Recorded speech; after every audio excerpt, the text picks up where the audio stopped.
அஸ்ஸலாமு அலைக்கும் வரஹ்மத்துல்லாஹி வபரகாத்துஹு. பிரியமான முஃமின்களே, சகோதரர்களே, அல்லாஹு சுப்ஹானஹு வ தஆலா நம்முடைய இந்த ஒன்று கூடலை ஒரு சாலிஹான நல் அமலாக ஏற்றுக்கொள்வானாக. ஆமேன். நம்மில் பலர் சிந்திக்கக்கூடிய ஒரு விஷயம் இந்த உலகம் எங்கே போய்க் கொண்டிருக்கிறது என்பதுதான்.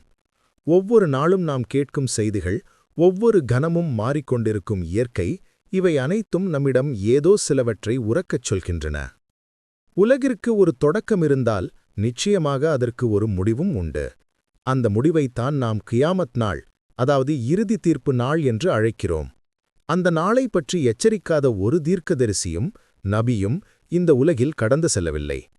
ஆனால் நம்முடைய தலைவர் முஹம்மது நபி ஸல்லல்லாஹு அலைஹி வஸல்லம் அவர்கள் அந்த நாள் எப்போது நிகழும் என்று துல்லியமாக சொல்லவில்லை என்றாலும், அது நிகழ்வதற்கு சற்று முன்பு இந்த பூமியில் என்னென்ன மாற்றங்கள் ஏற்படும் என்பதை, அதாவது அந்த நாளின் அடையாளங்களை 1400 ஆண்டுகளுக்கு முன்பே மிகத் தெளிவாக நமக்கு கற்றுத்தந்திருக்கிறார்கள்.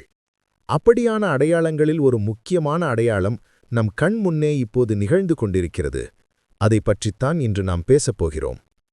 ஈராக்கின் முசன்னா மாகாணத்தில் அமைந்துள்ள ஆயிரக்கணக்கான ஆண்டுகள் பழமையான சாவா ஏரி இன்றும் முற்றிலும் வற்றி வறண்டு போயுள்ளது.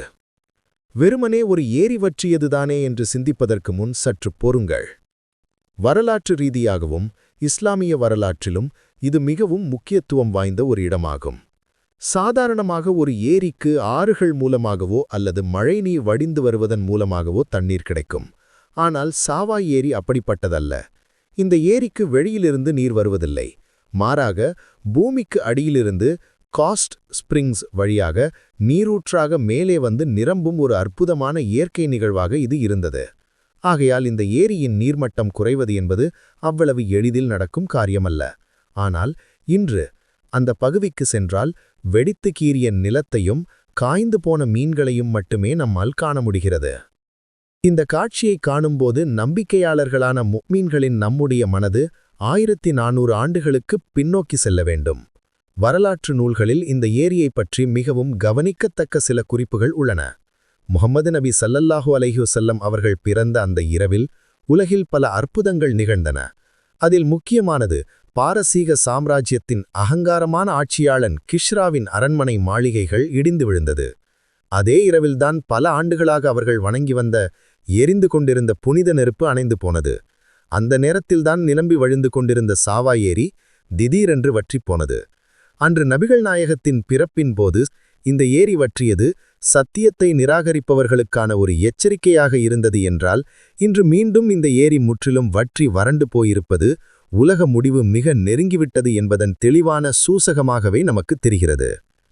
நபி ஸல்லல்லாஹு அலைஹி வஸல்லம் அவர்கள் உலக முடிவின் சிறிய அடையாளங்களைப் பற்றி கூறும்போது நீராதாரங்கள் மறைந்து போவதைப் பற்றி எச்சரித்து உள்ளார்கள். ஹதீஸ்களில் நாம் காணலாம், இறுதி நாள் நெருங்கும்போது பூமியில் உள்ள அருட்பாக்கியங்கள் ஒவ்வொன்றாக உயர்த்தப்படும், மழை குறையும், இருக்கும் தண்ணீரும் பூமிக்குள் இழுக்கப்பட்டுவிடும். சாவா ஏரி வற்றியதை வெறுமனே காலநிலை மாற்றமாக மட்டுமே நம்மால் காண முடியாது. அல்லாவின் தூதர் முஹம்மது நபி ஸல்லல்லாஹு அலைஹி வஸல்லம் அவர்கள் கூறிய விஷயங்கள் உண்மையாக நிறைவேறும் காட்சியையே நாம் காண்கிறோம். ஈராக்கின் மக்களே ஆச்சரியப்படுகிறார்கள், தங்கள் வாழ்நாளில் காணாத விதமாக இந்த ஏரி எப்படி இல்லாது போனது என்று. விஞ்ஞானிகள் பல காரணங்களை கூறலாம். அதிகப்படியான விவசாயம் காரணமாகவோ அல்லது நிலத்தடி நீரின் பயன்பாடு அதிகரித்ததாலோ என்று அவர்கள் சொல்லலாம். ஆனால் ஒரு முஃமினை பொறுத்தவரை இது வெறுமனே சுற்றுச்சூழல் பிரச்சனை அல்ல, மாறாக அல்லாவின் தீர்ப்பு நிறைவேறுகிறது என்பதை உணர்ந்து கொள்வதாகும். நினைவில் கொள்ளுங்கள், தபரியா ஏரி வற்றி வறள்வது தஜ்ஜாலின் வருகையின் அறிகுறியாக தமீமுத்தாரி ரலியல்லாஹு அன்ஹு அறிவித்த ஹதீஸில் நாம் படித்திருக்கிறோம். அதுபோலவே யூஃப்ரட்டிஸ் நதி வற்றி தங்கமலை வெளிப்படும் வரை இறுதி நாள் நிகழாது என்று முஹம்மது நபி ஸல்லல்லாஹு அலைஹி வஸல்லம் அவர்கள் நமக்கு கூறியிருக்கிறார்கள். இன்று யூஃப்ரட்டிஸ் நதியும் வற்றிக் கொண்டிருக்கிறது. இப்போது சாவா ஏரியும் மறைந்துவிட்டது.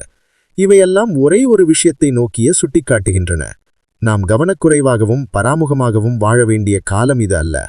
நம் கண்முன்னே ஒவ்வொரு அடையாளங்களும் வெளிப்படும்போது நாம் பயப்பட அல்ல, மாறாக நம்முடைய ஈமானை அதிகரிக்க வேண்டும்.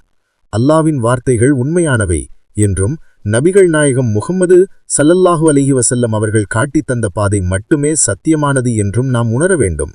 சாவா ஏரியின் வெடிப்புகள் நம்மிடம் சொல்வது இனி ஒரு மீளுதலுக்கோ தாமதத்திற்கோ நேரமில்லை. எந்த நிமிஷமும் உலகம் அழியலாம், எந்த நிமிஷமும் நம் மூச்சு நிற்கலாம். அதனால் பிரியமானவர்களே, இந்த செய்திகளை கேட்கும்போது சும்மா ஆச்சரியப்பட்டு ஸ்க்ரோல் செய்து போகாமல் ஒரு நிமிடம் சிந்தியுங்கள். என் அமல்கள் எந்த அளவிற்கு உள்ளன? நாளை அல்லாவின் முன் நிற்கும்போது என்னிடம் என்ன பதிலாரிக்கிறது என்று உங்களுக்கு நீங்களே கேட்டுக்கொள்ளுங்கள். இந்த உலகம் ஏமாற்றும் உலகம். இங்குள்ள அழகும் நீரும் பசுமையும் எல்லாம் அழிந்து போவதற்கு சாட்சிதான் வற்றிப்போன சாவா ஏரி. ஆனால் அழியாதது அல்லாவின் திருமுகம் மட்டுமே. அல்லாவிடம் திரும்புவதற்கான பயணத்திற்கு நாம் ஒவ்வொருவரும் தயாராகுவோம். தௌபா செய்து மீண்டு வருவோம். இன்னும் நேரம் தாமடித்து விடவில்லை. அல்லாஹ் நம் அனைவருக்கும் சத்தியத்தை புரிந்து கொள்ளவும் அதன்படி வாழவும் ஈமானுடன் மரணிக்கவும் தௌஃபீக் செய்து அருள் புரிவானாக. ஆமீன் யா ரப்பல் ஆலமீன். அஸ்ஸலாமு அலைக்கும் வரஹ்மத்துல்லாஹி வபரகாத்துஹு.